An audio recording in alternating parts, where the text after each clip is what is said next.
We can go now to France 24's Chris Moore, who's at the scene of the ramming in Levallois-Perret, just outside Paris.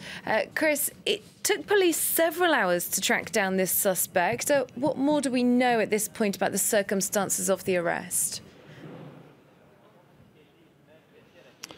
That's right, that news coming in from the north of France in the last couple of hours. Police saying that they stopped a suspect driving on the A16 motorway in between the towns of Boulogne-sur-Mer and Calais.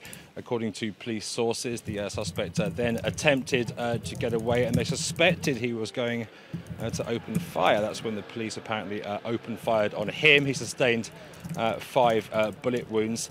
One police officer also receiving a bullet wound, but it's since emerged that it seems the suspect himself was not armed, so perhaps a stray bullet from a colleague there. Now, judicial sources, meanwhile, have been saying that the car involved, the car that man was driving in the north of France, does correspond to the one involved in this incident here in the northwestern suburbs of Paris this morning. And obviously all eyes now on finding out whether or not the driver of that car is indeed the same person.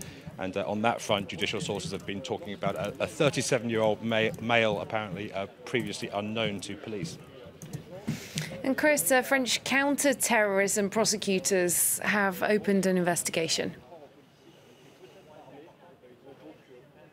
They certainly have, though the Interior Ministry continues to say this has not been officially qualified as a terrorist incident yet. The mayor of Levallois-Perret has been a little bit more forthright on that front, saying this was clearly a premeditated, planned attack in which the suspect had examined the site of the attack and indeed lain in wait for those soldiers. The police saying all lines of inquiry remain open. We'll no doubt get more details as to exactly what happened in the coming hours.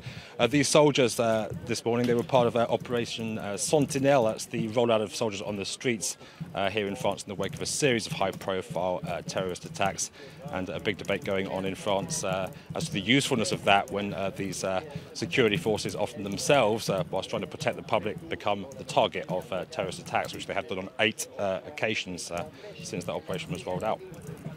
Thanks so much. Chris Moore reporting there for us from Levallois-Perret.